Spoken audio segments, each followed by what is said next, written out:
আসসালামু আলাইকুম প্রিয় শিক্ষার্থী বন্ধুরা, এ পর্যায়ে আমরা আলোচনা করব উপপাদ্য 3।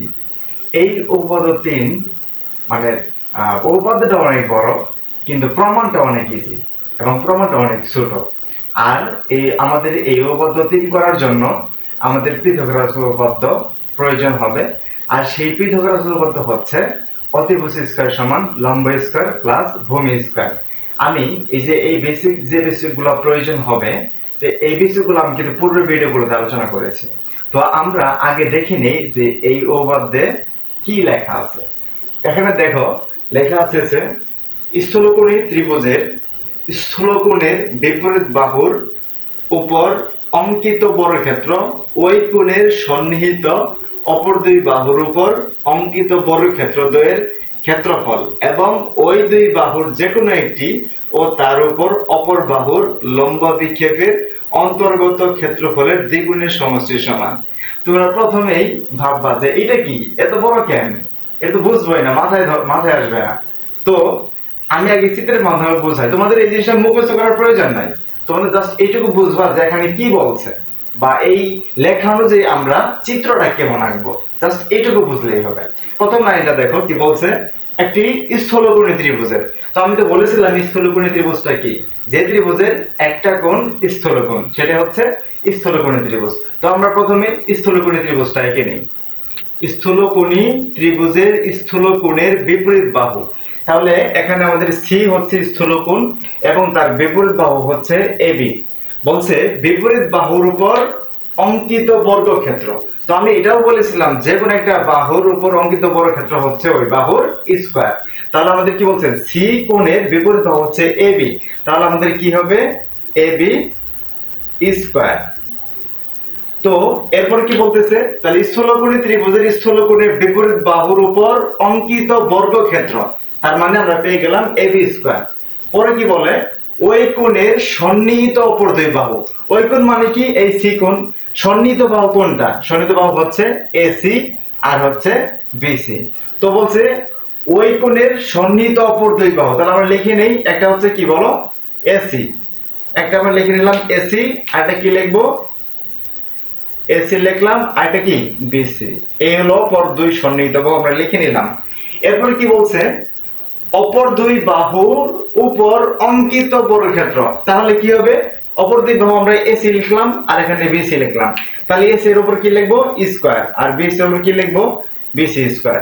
তাহলে আমরা পেয়ে গেলাম অঙ্কিত বর্গক্ষেত্র এসি স্কয়ার আর একটা হচ্ছে বিসি বাহুর উপর অঙ্কিত বর্গক্ষেত্র হচ্ছে বিসি স্কয়ার। এই দুইটা আমরা পেয়ে গেলাম।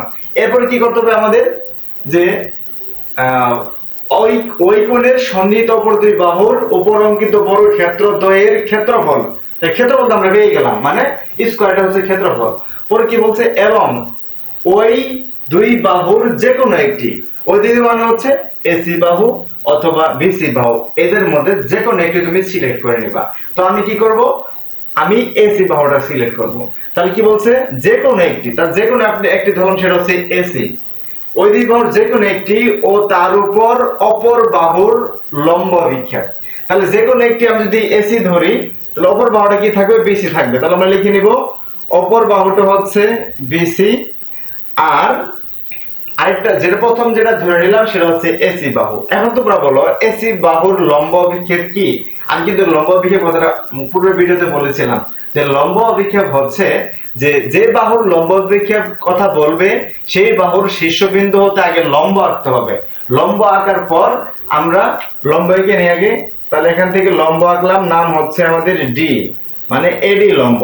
আঁকার পর আমি সিডি যোগ করে দেব, যোগ করলে পেয়ে গেলাম হচ্ছে এডি লম্ব। তাহলে এখানে লম্ব বিক্ষেপ কি, লম্ব বিক্ষেপ হচ্ছে সিডি। কেন, কারণ বলেছিলাম যে লম্বের এই পাদবিন্দু বা নিচের বিন্দু থেকে আমরা যে বাহুর কথা বলতেছি সেই বাহুর নিচের বিন্দুর মধ্যবর্তী দূরত্ব। তাহলে এখানে বলছিলাম এসি এর লম্ব বিক্ষেপ, তাহলে এসি এর লম্ব বিক্ষেপ মানে সি বিন্দু থেকে, আর লম্বটা হচ্ছে এডি, তার কি ডি বিন্দু থেকে দূরত্ব, তার মানে সি হতে ডি এর দূরত্ব হচ্ছে সিডি। তাহলে একটা বাহু আমি লিখলাম বিসি, আর এসি যে বাহু আছে এসি বাহুর লম্ব বিক্ষেপ সিডি, এই দুইটা, তাহলে সিডি আমি লিখে ফেলি, এ হচ্ছে সিডি। তাহলে একটি বাহু বিসি, আরেকটা বাহু হচ্ছে এসি, কিন্তু এসি না, এসি এর লম্ব অভিক্ষেপ, তাহলে এসি এর লম্ব অভিক্ষেপ হচ্ছে সিডি। এই দুইটার কি বলছে দেখো, যে ওই দুই বাহুর যে কোনো একটি ও তার উপর অপর বাহুর লম্ব অভিক্ষেপের অন্তর্গত ক্ষেত্রফল। ক্ষেত্রফল মানে কি, দুইটা গুণ করে দিতে হবে।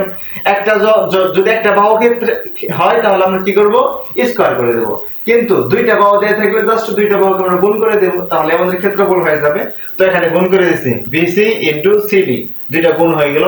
এরপর কি বলছে, ক্ষেত্রফলের দ্বিগুণ, মানে এখানে যে ক্ষেত্রফল পাইলাম, মানে বিসি ইনটু সিডি যে ক্ষেত্রফল পাইলাম তার হবে দ্বিগুণ। তাহলে দ্বিগুণ মানে এখানে কি করব আমরা, 2 গুণ করে দেব, দ্বিগুণ। এরপরে কি বলছে, সমষ্টির সমান, মানে এখানে যে তিনটা মান পেলাম, একটা হচ্ছে এসি স্কয়ার, আরেকটা হচ্ছে বিসি স্কয়ার, আরেকটা হচ্ছে 2bc ইনটু সিডি, এই সবগুলোকে আমাদের কি করতে হবে, যোগ করে দিতে হবে। তাহলে যোগ করে দিলাম। তাহলে এই যে সমান বলছে, যে মাঝখানে সমান, তার মানে হচ্ছে এবি স্কয়ারের মান হবে AC square plus BC square plus 2bc into CD. এই যে এখানে যে আমি এবি সিডি নিছি, এইগুলো তোমার ইচ্ছা মতো নিতে পারবা। তুমি চাইলে পি কিউ আর নিতে পারো, তুমি চাইলে এখানে এম এন ও, মানে যে কোনো তুমি বিন্দু নিতে পারো, কিন্তু তোমার কি করতে হবে, প্রমাণটা কারেক্টলি করতে হবে। ওকে, তো আমরা বুঝতে পারলাম যে এই উপপাদ্য থেকে আমাদের প্রমাণ করতে হবে যে এবি স্কয়ার সমান AC square plus BC square plus 2bc into CD. আমাদের এইটুকু বুঝতে পারলেই হলো, আর এই প্রমাণটা অনেক ইজি। তো আমরা কি করব, আমরা কি বিশেষ নির্বাচন লিখি, এটুকু মুছে ফেলি। ওকে, তাহলে আমরা লিখে নিলাম বিশেষ নির্বাচন। বিশেষ নির্বাচনটা কি, যে মনে করি এবিসি ত্রিভুজ, মানে এই ত্রিভুজের সি কোণ হলো স্থূলকোণ। আমাদের তো উপপাদ্যে বলাই ছিল যে এমন একটা ত্রিভুজ নিবা যার একটি কোণ হবে স্থূলকোণ। তাহলে স্থূলকোণ কোণটা এখানে সি কোণ, এর দাম পরে আঁকলাম, এই জিনিসটা আমরা পরে যাই, পরে আবার লেখা যাবে, সমস্যা নেই। তো এবিসি ত্রিভুজ এমন একটা ত্রিভুজ আঁকতে হবে যার একটা কোণ হবে কি, স্থূলকোণ। তো এখানে আমি যা আঁকলাম তারই এখানে বর্ণনা লিখবো। বিশেষ নির্বাচন মানে হচ্ছে তুমি যা অঙ্কন করবা তার একটা বর্ণনা দিবা। ওকে, তাহলে আমরা কি আঁকলাম, এখানে এবিসি ত্রিভুজের সি কোণ হচ্ছে স্থূলকোণ। তাহলে আমরা লিখে নিলাম যে মনে করি এবিসি ত্রিভুজের সি কোণ হলো স্থূলকোণ, সি কোণের বিপরীত বাহু কি, এবি। তাহলে আমরা লিখলাম এখানে সি কোণের বিপরীত বাহু এবি, এবং অন্য দুই সন্নিহিত বাহু এসি কমা বিসি। অন্য দুই সন্নিহিত বাহু কি, যেহেতু এবি হচ্ছে বিপরীত বাহু, তাহলে অন্য বাহু কি কি আছে, একটা আছে হচ্ছে এসি, আরেকটা আছে বিসি। তাহলে অন্য দুই সন্নিহিত বাহু হচ্ছে এসি আর হচ্ছে বিসি। তো আমরা লিখে নিলাম যে অন্য দুই সন্নিহিত বাহু এসি কমা বিসি। প্রমাণ করতে হবে, কি প্রমাণ করা লাগবে, যেটা তখন আমরা বুঝলাম যে প্রমাণ করতে হবে এবি স্কয়ার সমান AC square plus BC square plus 2bc into CD. এটা আমাদের প্রমাণ করতে হবে। তো এটা প্রমাণ করার জন্য আমাদের কি লাগবে, লম্ব অভিক্ষেপ লাগবে, কারণ এটা উপপাদ্যে বলা ছিল যে লম্ব অভিক্ষেপ এর কি হবে, যেমন এখানে যদি বলা ছিল 2bc ইনটু সিডি, সিডি হচ্ছে লম্ব অভিক্ষেপ, তাহলে আমাদের লম্ব অভিক্ষেপ আঁকতে হবে। লম্ব অভিক্ষেপ আঁকার জন্য অবশ্যই আমাদের লম্ব আঁকতে হবে। এই জন্য আমি এই কাজটা একটু এখন কমপ্লিট করব, মানে বোঝার সুবিধার্থে। তাহলে এই যে লম্ব হচ্ছে এডি আর লম্ব অভিক্ষেপ হলো সিডি। ওকে, তো আমরা লিখলাম যে অঙ্কন লিখে ফেললাম, এটা অঙ্কন এ হতে বিসি বাহুর বর্ধিতাংশ। বর্ধিতাংশ কেন, কারণ বিসি বাহু তো এইটুকু পর্যন্ত, আমি যে ডি অঙ্কন করতেছি সেটা তো বিসি বাহুর বাইরে, তাহলে বিসি বাহুটাকে আমাকে বড় করতে হবে। এজন্য লিখছি এখানে বিসি বাহুর বর্ধিতাংশের উপর এডি কি করি, লম্ব আঁকি। কোথা থেকে, এই বিন্দু থেকে লম্ব আঁকি। এই জন্য অঙ্কনে লিখেছি যে এ হতে বিসি বাহুর উপর কি, এ হতে বিসি বাহুর বর্ধিতাংশের উপর এডি কি করি, এডি লম্ব আঁকি। তাহলে এসি এর লম্ব অভিক্ষেপ হবে সিডি। এই যে এসি এর লম্ব অভিক্ষেপ কি হবে, অবশ্যই সিডি হবে। তো আমরা বিশেষ নির্বাচনে বুঝতে পারলাম, অঙ্কনে বুঝতে পারলাম। এখন আমরা যাব প্রমাণে, কিভাবে আমরা প্রমাণ করব। তো প্রমাণে যাই। প্রমাণে কি হচ্ছে, আমরা কাজ করব হচ্ছে, আমি আগেই বলেছিলাম যে এখানে এই উপপাদ্য প্রমাণ করার জন্য আমাদের কি করতে হবে, পিথাগোরাস উপপাদ্য লাগবে। পিথাগোরাস উপপাদ্য কি ছিল, অতিভুজ স্কয়ার সমান লম্ব স্কয়ার প্লাস কি, ভূমি স্কয়ার। তো এখানে দেখো যে এখানে এই যে দুইটা ত্রিভুজ তৈরি হয়ে গেছে, এখানে আছে দুইটা সমকোণী ত্রিভুজ। একটা হচ্ছে আমি যখন এডি তো লম্ব নিতে হবে, লম্ব ছাড়া তো সমকোণী ত্রিভুজ হবে না। সো এডি লম্ব নিয়ে আমি কি করব, এ সি ডি এই ত্রিভুজটা আমরা নিতে পারি। এই ত্রিভুজটা মানে এই ত্রিভুজটা আমরা নিতে পারি। দেখো এডি লম্ব, ডি হতে সি, সি হতে এ, তার মানে হচ্ছে এসিডি ত্রিভুজ। এসিডি ত্রিভুজ এটা একটা সমকোণী ত্রিভুজ, কারণ এডি হচ্ছে লম্ব। আবার আরেকটা সমকোণী ত্রিভুজ হচ্ছে এ হতে ডি, ডি হতে বি, বি হতে এ, তার মানে হচ্ছে এ বি ডি, এটা একটা সমকোণী ত্রিভুজ। তো অনেকে হয়তো ভাবতেছো তাহলে কি এবিসি তো সমকোণী ত্রিভুজ, কিন্তু এবিসি তো সমকোণী ত্রিভুজ না। কেন না? কারণ হচ্ছে এবিসি ত্রিভুজ কিন্তু লম্ব কে, এসি ও লম্ব না, এবি ও লম্ব না, বিসি ও লম্ব না। এই জন্য এবিসি কোনো কি না, সমকোণী ত্রিভুজ না। আমাদের কাজ করতে হবে অবশ্যই সমকোণী ত্রিভুজ নিয়ে। আর সমকোণী ত্রিভুজ হচ্ছে একটা হচ্ছে এসিডি, আর একটা হচ্ছে কি এবি এবিডি। এই দুইটা হচ্ছে আমাদের সমকোণী ত্রিভুজ। এই দুইটা ত্রিভুজের ভিতরে ছোট হচ্ছে এসিডি ত্রিভুজ। তো আমরা কি করব, ছোট ত্রিভুজ নিয়ে আগে কাজ শুরু করব। তাহলে ছোট ত্রিভুজের যদি যাই আমরা, সেটা হচ্ছে এসিডি ত্রিভুজ। এসিডি ত্রিভুজের মধ্যে অতিভুজ হচ্ছে এসি, আর লম্ব হচ্ছে এডি, আর ভূমি হচ্ছে সিডি। এটা তোমরা ভালো করে বুঝো। তো আমরা লিখে ফেলি যে এসিডি ত্রিভুজে পিথাগোরাস উপপাদ্য প্রয়োগ করে পাই। এসিডি ত্রিভুজে পিথাগোরাস উপপাদ্য প্রয়োগ করে পাই। কি প্রয়োগ করব? অবশ্যই লিখতে হবে অতিভুজ। এখন অতিভুজ কি? অতিভুজ হচ্ছে এসি। তাহলে কি লিখব? এ এসি স্কয়ার সমান সমান অতিভুজ স্কয়ার সমান সমান লম্ব স্কয়ার। লম্বটা কি? লম্ব হচ্ছে এডি, তাহলে লম্ব স্কয়ার প্লাস ভূমি হচ্ছে কি? ভূমি হচ্ছে সিডি স্কয়ার। তো আমরা কি করব? লিখব এসি স্কয়ার সমান সমান AD square plus CD square. তো এখন আমরা এটাকে সমীকরণ 1 দিয়ে রাখবো। সমীকরণ হচ্ছে আমাদের 1 নম্বর সমীকরণ। এখন আমরা বড় ত্রিভুজে যাব। বড় ত্রিভুজটা কি? এ বি ডি সমকোণী ত্রিভুজ। আমরা এখন এটাতে যাব। তাহলে এবিডি ত্রিভুজে পিথাগোরাস উপপাদ্য মানে হচ্ছে আমাদের অতিভুজ স্কয়ার সমান লম্ব স্কয়ার প্লাস ভূমি স্কয়ার লিখতে হবে। তাহলে এবিডি ত্রিভুজের ভিতরে অতিভুজ কি? অতিভুজ অবশ্য এবি, আর লম্ব কি? লম্ব হচ্ছে এডি, আর ভূমি কি? ভূমি হচ্ছে বিডি। তারপরে কি লিখবো? এবি স্কয়ার সমান সমান এডি স্কয়ার প্লাস হচ্ছে বিডি স্কয়ার। তাহলে লিখে ফেলি যে এবি স্কয়ার সমান সমান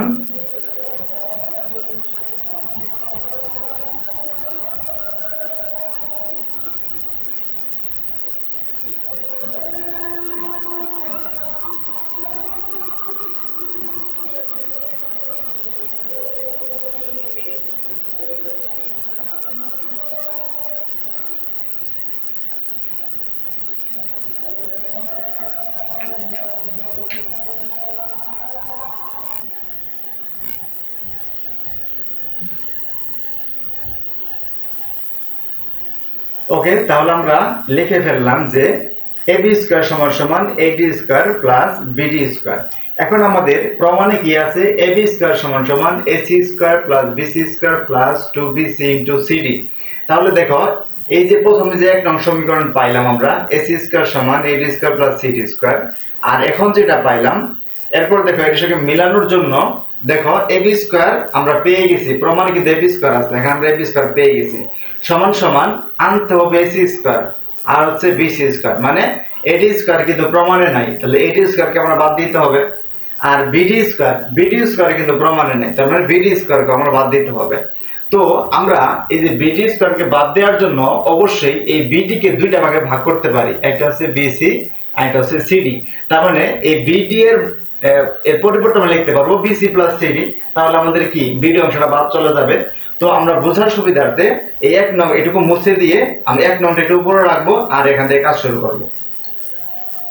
ওকে, তাহলে আমাদের প্রমাণ করতে হবে যে জিনিসটা সেটা আমি উপরে আমি এভাবে বক্স করে রাখছি, আর 1 নং যে সমীকরণ ছিল সেটা আমি ডান পাশে লিখে রাখলাম, আর যেটাকে থেকে আমরা এটা মিলাবো সেটা আমি একটু উপরে লিখলাম লেখার সুবিধার জন্য। তো আমি কি করব? এবি স্কয়ারটা এখানে আছে, তো এবি স্কয়ার এখানে থাকবে, এটা আমরা চেঞ্জ করব না। এবি স্কয়ার এটা থাকলো, আর এডি স্কয়ার আপাতত থাক, পরের লাইনে আমরা চেঞ্জ করব। তো আমি বলছিলাম বিডি কে ভেঙে আমরা দুইটা অংশ লিখতে পারি, একটা হচ্ছে বিসি প্লাস সিডি। তো আমরা লিখব বিডি কে ভেঙে লিখব বিসি প্লাস হচ্ছে সিডি। যেহেতু এই বিডির উপর স্কয়ার ছিল তাই আমি কি করলাম? হোল স্কয়ার দিয়ে দিলাম আর ব্র্যাকেট দিলাম, কারণ একটার পরিবর্তে আমি দুইটা, মানে একটাকে আমরা ভেঙে দুইটা পদ লিখছি, এজন্য কি করব? আমরা এটাকে আমরা ব্র্যাকেট দিয়ে হোল স্কয়ার করে দেব। তো আসলে এইটুকু তোমরা বুঝতে পারছো। আর এটাকে ভাঙাইলাম কেন? প্রমাণের দিকে তাকাও, দেখো এবি স্কয়ার আছে, এবি স্কয়ার আমরা পেয়ে গেছি, প্রমাণে কিন্তু বিসি আছে into CD into BC plus BC square plus AC square. তো আমরা এটাকে যদি আমরা ভাঙি তাহলে দেখা যায় বিসি পেয়ে যাচ্ছি, সিডি পেয়ে যাচ্ছি। তাহলে প্রমাণের জন্য আমাদের যেগুলো দরকার সেগুলো পেয়ে যাচ্ছে। এজন্য আমরা দুইটা কারণে ভাঙলাম। একটা হচ্ছে বিডি স্কয়ার প্রমাণে নাই, আর সেকেন্ড হচ্ছে আমরা বিডি কে ভেঙে যদি বিসি প্লাস সিডি লিখি তাহলে প্রমাণে আমাদের বিসি আছে, সিডিও আছে। এজন্য আমরা এটাকে চেঞ্জ করে আমরা কি করব, ভেঙে বিসি প্লাস সিডি লিখবো। এখন দেখো এটা যদি তুমি এ ধরো, এটা যদি বি ধরো, তাহলে যে প্লাস বি হোল স্কয়ার বর্গের সূত্র a square plus 2ab plus b square, আমরা বর্গের সূত্রটা ইউজ করব। তো বাম পাশে যা আছে যা ছিল আগে লিখে নেই, ab square is equal to ad square plus, তাহলে এটাকে লিখবো কি bc স্কয়ার, মানে a স্কয়ার হচ্ছে bc square plus 2ab, 2ab মানে হচ্ছে 2bc ইনটু কি cd, তাহলে a square plus 2ab plus কি b স্কয়ার মানে হচ্ছে cd স্কয়ার। তো আমরা এটা কি করলাম, সূত্রটা আমরা ইউজ করে নিলাম। ওকে, এখন আমরা কি করব, প্রমাণ দেখি। ab স্কয়ার আমাদের প্রমাণ করতে হবে, ab স্কয়ার পেয়ে গেছি। bc স্কয়ার আমাদের প্রমাণ করতে হবে, দেখো bc স্কয়ার পেয়ে গেছি। 2 ইনটু bc লাগবে ইনটু cd লাগবে, এটাও আমরা পেয়ে গেছি। cd স্কয়ার কিন্তু প্রমাণে নাই, তাহলে প্রমাণে নাই কোনটা কোনটা, একটা হচ্ছে ad স্কয়ার আর একটা হচ্ছে cd স্কয়ার। তুমি দেখো এক নয় কিন্তু আছে ad square plus cd square সমান সমান কি ac স্কয়ার। তো আমরা কি করব, এই দুইটাকে এই যে ad স্কয়ার আর cd স্কয়ার একসাথে লিখে পরে এক নং হতে ad square plus cd square পরিবর্তে ac স্কয়ার বসাই দেব, তাহলে তো আমাদের প্রমাণ হয়ে গেল। তো আমরা কি করব, দুটো সাজায় লিখব। তাহলে লিখব হচ্ছে ab স্কয়ার সমান সমান ad স্কয়ার প্লাস হচ্ছে কি লাস্টে cd স্কয়ার, তারপরে plus bc square plus 2bc into কি cd। দেখো কি করলাম, ad স্কয়ার প্রথমে ছিল, এটা প্রথমে রাখছি, cd স্কয়ার লাস্টে ছিল, এটা সেকেন্ডে বসাই দিয়েছি। বাকিটা কি ছিল, bc স্কয়ার রাখলাম আর 2bc ইনটু cd তা রেখে দিলাম। এখন আমরা কি করব, এই যে ad square plus cd square এটার মানটা কি ac স্কয়ার, আমরা কি করব এখানে বসাই দেব ac স্কয়ার। তো বসাই দিলে কি হচ্ছে, তো বামে থাকবে হচ্ছে ab স্কয়ার আর এটার মান হচ্ছে কি ac স্কয়ার, এই হলো ac স্কয়ার বসাই দিলাম। থাকবে হচ্ছে bc square plus 2bc into cd। তো আশা করি আমাদের প্রমাণ হয়ে গেছে। এই যে ab স্কয়ার সমান সমান ac স্কয়ার, এই যে ac square plus bc square, bc square plus 2bc into cd plus 2bc into cd। তো আমরা প্রমাণ করে ফেললাম। তো আমরা লিখে দেব প্রুফড। তোমাদের আর বলছিলাম না যে উপপাদ্যটা অনেক বড় কিন্তু সমাধানটা অনেক ইজি এবং অনেক ছোট। তোমরা কি করবা, জাস্ট লম্ব বিক্ষেপ আঁকার পর পিথাগোরাস উপপাদ্যের সূত্র ইউজ করে দিবা। এখানে দুইটা সমকোণী ত্রিভুজ থাকবে, দুইটা সমকোণী ত্রিভুজে তুমি দুইবার পিথাগোরাস উপপাদ্য ইউজ করে তারপর হচ্ছে কি ভেঙে পরে দুইটাকে একটার পরিবর্তে একটা বসাই দিবা, তাহলে সূত্র প্রমাণ হয়ে গেল, মানে আমাদের উপপাদ্য প্রমাণ হয়ে গেল। তো আশা করি তোমরা খুব সহজেই বুঝতে পারলাম। এর পরবর্তীতে আমরা পরের ভিডিওতে আমাদের উপপাদ্য 4 আমরা প্রমাণ করব। তো আজ এই পর্যন্তই, আল্লাহ হাফেজ।